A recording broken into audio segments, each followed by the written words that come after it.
ဖိုးကိုတယောက်ဟာစီးရဲတဲ့တောင်းရမ်းသူတယောက်လိုဟန်ဆောင်ပြီးဟိုတယ်တစ်ခုကိုရောက်လာခဲ့ပါတယ်။ဒါပေမဲ့လက်တွေ့မှာတော့သူဟာအဲ့ဒီဟိုတယ်ရဲ့ပိုင်ရှင်ဖြစ်ပါတယ်။စပွဲထိုးလူလင်ကအဖိုးကိုတီးပြီးကူညီပေးခဲ့ပါတယ်။ဟိုတယ်မန်နေဂျာကတော့ဖိုးကိုရဲ့မျက်နှာပေါ်ကိုဖျော်ရည်နဲ့ပတ်လိုက်ပြီးဒီတောင်းရမ်းသူကိုဘယ်သူထဲပေးဝင်လိုက်တာလဲလို့အော်ဟစ်လိုက်ပါတယ်ပြီးတော့မန်နေဂျာကအဖိုးကိုရဲ့လက်မောင်းကိုဆွဲပြီးဟိုတယ်ပြင်ဘက်ကိုတွန်းထုတ်လိုက်ပါတယ်။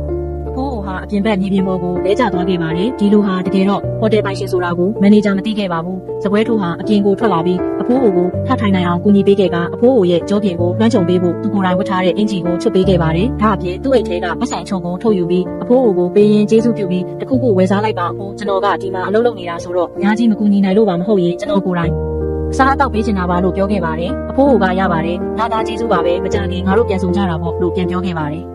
နောက်တစ်နေ့မှာတော့စစ်မှန်သောဟိုတယ်ပိုင်ရှင်ဟာသူ့ရဲ့တရက်သောအဝတ်စားများဖြင့်ပြန်လည်ရောက်ရှိလာပါတယ်။ဟိုတယ်မန်နေဂျာကရောက်လာပြီးဆရာပါသုံးဆောင်ခြင်းပါကလေးခင်ဗျားလို့မေးလိုက်ပါတယ်။ဟိုတယ်ပိုင်ရှင်ကမင်းအခုချက်ချင်းဒီနေရာကနေထွက်သွားပါလို့ပြန်ပြောလိုက်ပါတယ်။မန်နေဂျာဟာအံ့အားသင့်ပြီးဇာဝေဇဝါဖြစ်သွားခဲ့ပါတယ်။ဟိုတယ်ပိုင်ရှင်ကမနေ့ကငါမင်းကိုစမ်းသပ်ဖို့တောင်းရမ်းသူတယောက်အဖြစ်ဒီကိုလာခဲ့တာငါဟာဒီဟိုတယ်ရဲ့တကယ်ပိုင်ရှင်မင်းမှာဗိုက်စာနေတဲ့လူတယောက်အပေါ်ဘာကျင်နာမှုမှမရှိခဲ့ဘူး။မင်းကကိုစော်ကားခဲ့ပြီးအပြင်ကိုတွန်းထုတ်ခဲ့တယ်လို့ပြောလိုက်ပါတယ်။